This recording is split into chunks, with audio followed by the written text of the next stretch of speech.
value, kind of shorter duration, highly liquid and high quality assets. So when you think about the second part of that, the highly liquid and high quality, an ETF wrapper is a perfect vehicle to kind of offer investors this exposure. Again, what we do and we specialize in is credit. So even you can put a credit product security in an ETF wrapper, and then you can kind of allow investors to get that exposure. In the US, the conversations around the education certainly changed, I'd say, in the last 5 years.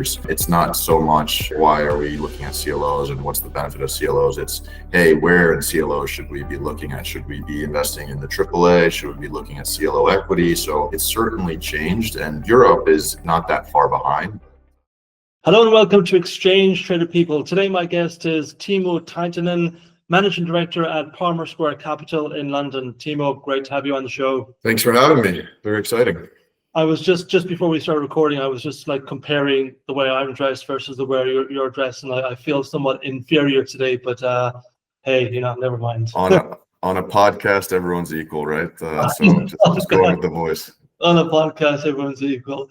All right, Teemu. So I typically like to break these conversations up into two parts. The first part is a little bit about you, so people know who you are, and then the second part is about like what you do, observations of the industry, and that type of thing. So to dive straight into it, when you were a kid, what did you want to be when you grew up? I love the startup with the questions about that.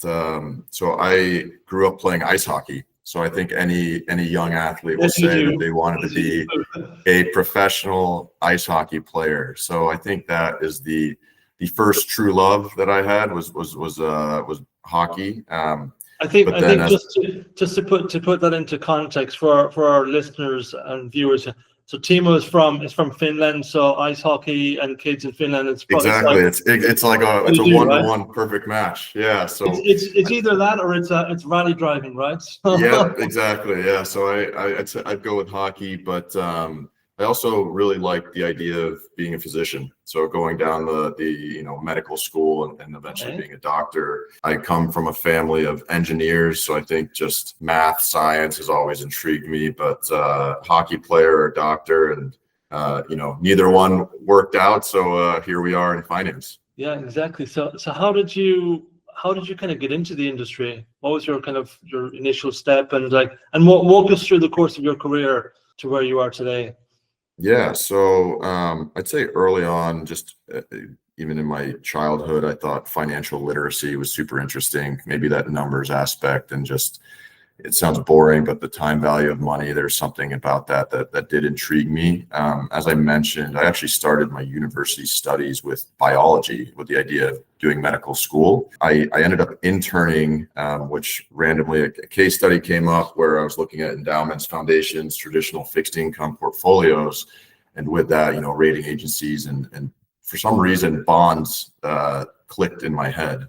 So maybe that was kind of the start of the interest, and I eventually did transfer my studies into applied economics with a concentration in finance, and that internship led to a full-time position, and kind of fast forward several years later, I'm into my 9th year at Palmer Square, where I've also kind of worn several hats along the way. So I've been fortunate to be on the investment team looking at our funds, but then also the structuring of CLOs, and now being here in London and focusing on kind of our broader firm build outs and various other products. So people say that no one has the same path, and it's not one size fits all, but getting to this point in my career has certainly been interesting. So you grew up in Finland, and then you moved to the US. You started working for Palmer in the US, and then you moved back to London more recently. So what brought you to the kind of the US in the first place, and then what brought you to London in the second place?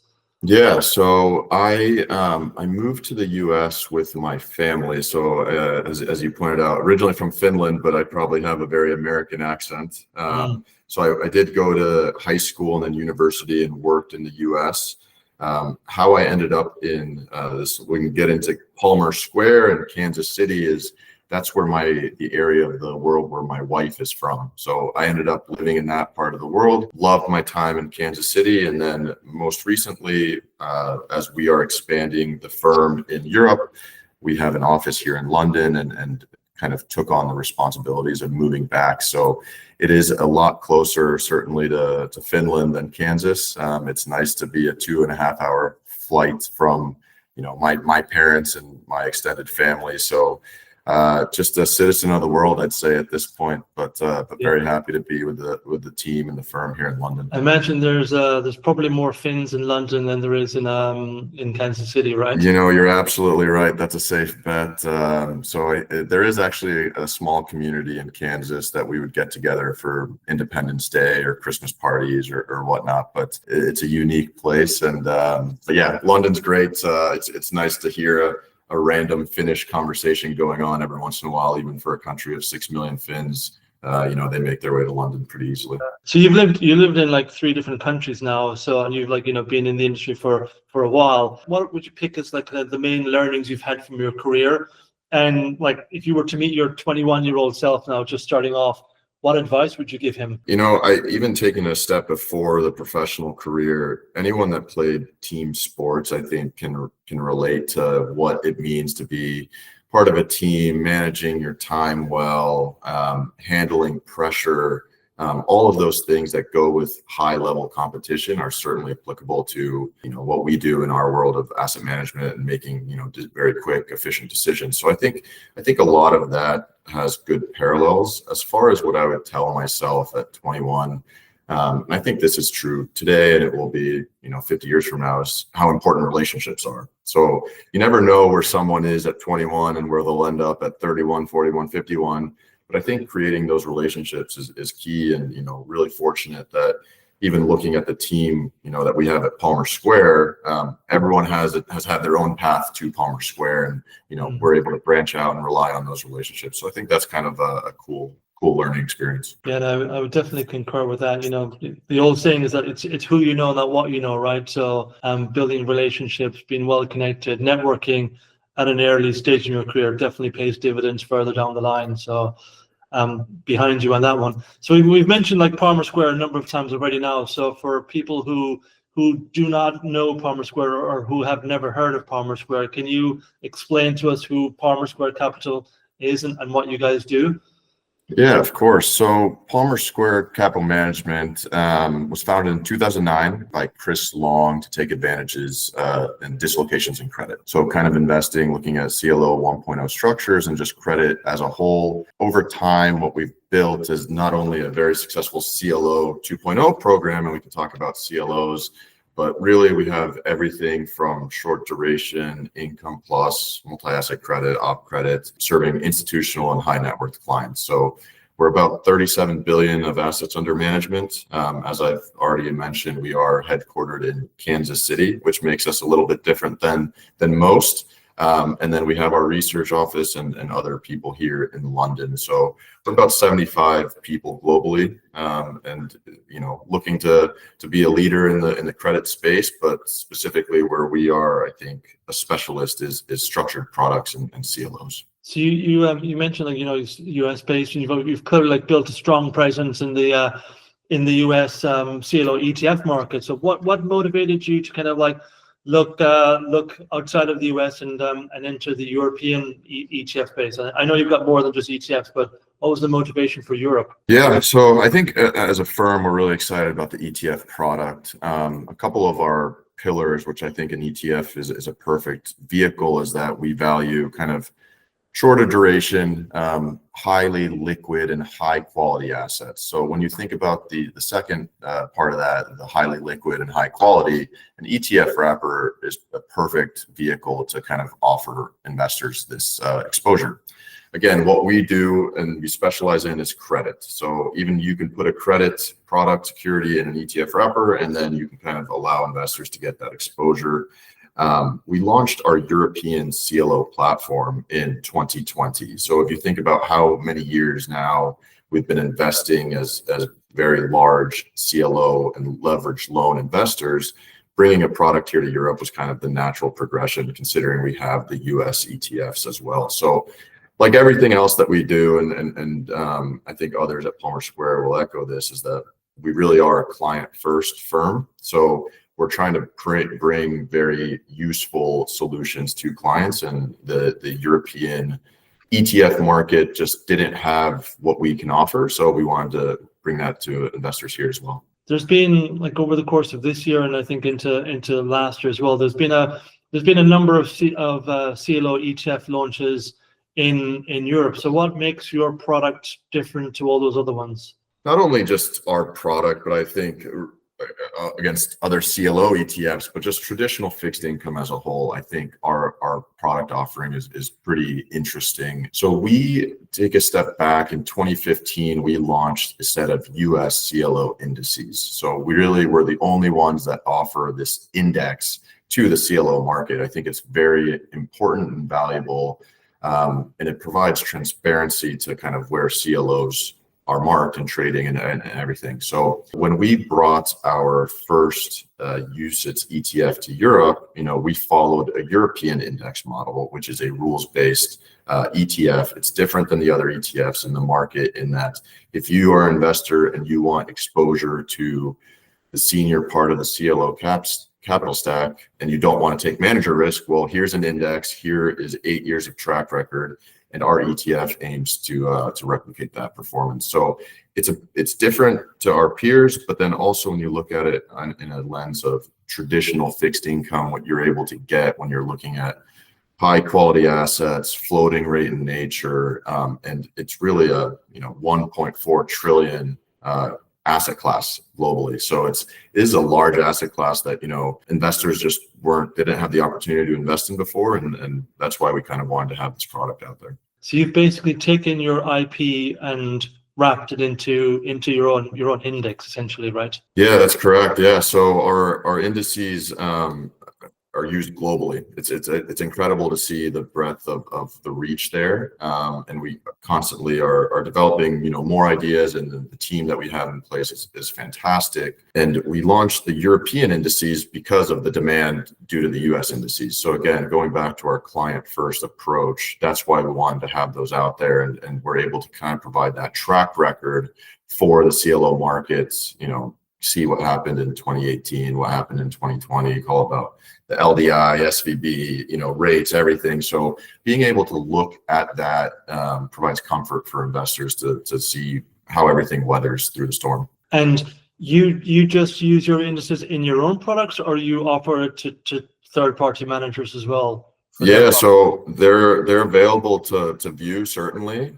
So we do publish everything, so everything is public. The US indices at the high level total return is CLOSE. I can name tickers because we're obviously talking about indices. And then in Europe, it just has an E in front of it. So ECLOSE is the senior index. It's available to look at. And again, to my comment earlier, is that they're broadly used by market participants that are investing in CLO tranches. The idea in 2015 when we launched the US ones were to bring transparency to the market, and to fast forward now 10 years later where the CLO market is and the tailwinds happening in the CLO space, I think it's been fantastic, and really excited about the future for CLO investors. CLOs are sometimes there's a misconception around them in terms of about risk. So how do you address that when speaking to investors about CLOs? Yeah, it starts with a C and ends with an O, unfortunately. So I think that you do have a lot of fears from 20 years ago, right? So I think there's a couple misconceptions in that the structures are very different. The underlying assets are very different. So CLO 1.0, which is kind of a pre-GFC structure, is a very different asset class than what we see today. And I think that's really important for listeners and just investors to realize is that this is a mainstream asset class. As I mentioned, it's 1.4 trillion globally.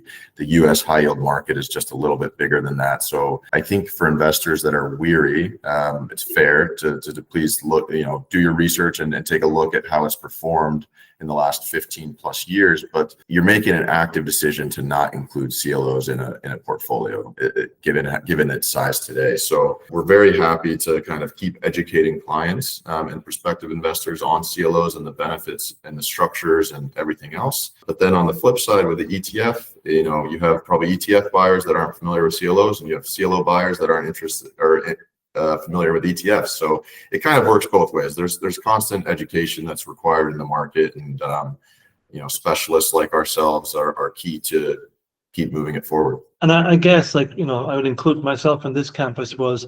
The uneducated, a lot of people probably think, oh, CLOs are quite niche, right?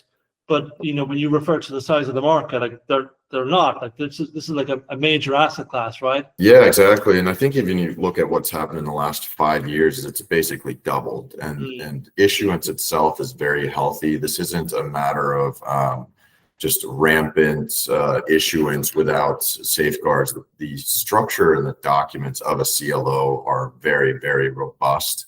And I think that is why it resonates well with investors today. And you're seeing more CLO managers that want to enter the space because, hey, this is a great way to provide value to clients. They want floating rate exposure. They want AAA rated assets. But then there's also clients that are looking for BB rated. And eventually, when you look at it on a like for like with corporate bonds, you're receiving quite a spread pickup that it's hard to ignore that. I think I don't expect it to go anywhere. In the US, the conversations around the education certainly changed, I'd say, in the last 5 years. It's not so much why are we looking at CLOs and what's the benefit of CLOs. It's, hey, where in CLOs should we be looking at? Should we be investing in the AAA? Should we be looking at CLO equity? So it's certainly changed, and Europe is not that far behind, but I think ultimately the asset class has a lot of tailwinds, and again, we're just fortunate to kind of being the leader in the space. Do you think that the asset class is more suited just to professional investors, or is there a place for it in the portfolios of retail investors as well? Yeah, so maybe just touching on the ETF side. So there's several US ETFs that are both they're available to both retail and institutional investors. So I think in the US, it's already been shown that retail investors can handle it. It's been that way for several years. In Europe, the ETFs are only available to institutional clients. So there's a big difference right now just in jurisdiction and what is available. If it's appropriate, I think there's conversations to be had where CLO AAAs as a cash enhancement product are fantastic. And even for small institutions, if you didn't have the capabilities to buy tranches directly because you don't have the team and the proper infrastructure in place, an ETF provides that value. So even for institutional clients, a CLO ETF gives you that exposure to this great asset class that makes total sense. So I think retail will eventually get involved in Europe as well. I'm not surprised that it's not the case today. I'm not expecting it to happen before year end by any means, or in the next several weeks. But I do think eventually retail will also get active here in Europe, and it could find a home in traditional fixed income portfolios. I suppose, as you kind of mentioned a while ago, it's like education plays a big part in it, right? And a lot of work needed for that. And retail is usually the last piece to pick up on something, right? Yeah, no, exactly. It's the education piece, and even talking about from our vantage point of other CLO ETFs that are third-party managers and just CLO managers as a whole is, I think it's great. I think it's bringing more spotlight to the asset class. They have more people out there having these conversations, showing, hey, these are great asset classes. The ETFs themselves are a great diversifier. And, the more people that are having those conversations is eventually that education does trickle through, and retail will also hear the same message. Just taking a step back from CLOs, and kind of talking about private assets in general, I'd like to kind of hear your thoughts on the fact that definitely this year, but ETF issuers have definitely been exploring kind of more of the private asset space recently. Do you see a way for investors to access more private assets via the ETF wrapper? Do you think that's the way to go? I think it's been to your point, it's been an interesting development in the last couple of years, in that it's being a push there. I think one thing to be clear is the liquidity and the mark to market of CLO tranches versus private assets are very different, in that CLO tranches are tradable, billions trade very consistently, and mark to market third party valuation. So kind of a different beast. But as far as private assets themselves, I think the biggest obvious risk is the liquidity mismatch. So when you have an ETF that has that daily liquidity and it's meant to be in a vehicle that allows investors to go in and out, and there can be share and create, or shares that are created and redeemed, is what happens when there is a redemption and you have to sell these private assets and meet with a cash redemption. That is certainly going to be an interesting data point, but ultimately an ETF is meant to serve clients and investors with a diversified pool of assets. So in that regard, I do think it is a positive. You're able to buy into not only private assets, but there's going to be a mix of public assets in those ETFs where you do have that liquidity sleeve, but a fully 100% private asset will certainly fall into some pressures if there is weakness, but time will tell. I think as the market develops in private assets and you think about private credit and secondary funds being created, is that those assets will then be traded similarly to broadly syndicated loans, IG Corps, CLOs. So as that liquidity builds up, I think it could be more appropriate for ETFs. But yeah, I think there's a time and place. But if it's now, I think we're more comfortable sticking to CLOs and these vehicles for sure. Time will tell, as you said. Well, you seem to be enjoying what you do, and you seem to be on a good journey. But last question for you: if you weren't doing what you do right now, what would you do? Yeah, it's going back to your first question on, what did I want to be? I think hockey. Yeah, I think the ship has sailed for a professional hockey career. I have a former teammates and friends that are still playing at very high levels. But so I guess for me, if I could be involved with the sport, ice hockey in some regard, whether it's coaching and being on the ice, that feels like a second home to me. But maybe management and analytics is more suitable for my skill set. But I think that's always something that I do think about. But then on a more less lighthearted note, is my wife's family has quite the agriculture business, so I think I can maybe start driving a tractor and help out with harvest and the grain cart. So if things ever get too busy and I really want to slow down, and maybe I'll go that route for an early retirement. But I do love what I do. Tractors in Kansas City, right? That's right. Yeah, exactly. So I'll there's a lot of fields out there in Kansas and the neighboring states. So, but no, I do love what I do. I think anytime you can go to work with people that you enjoy and the culture is great and you're providing value, I think is fantastic. So hopefully I'm not driving a tractor or pushing pucks around on the ice anytime soon.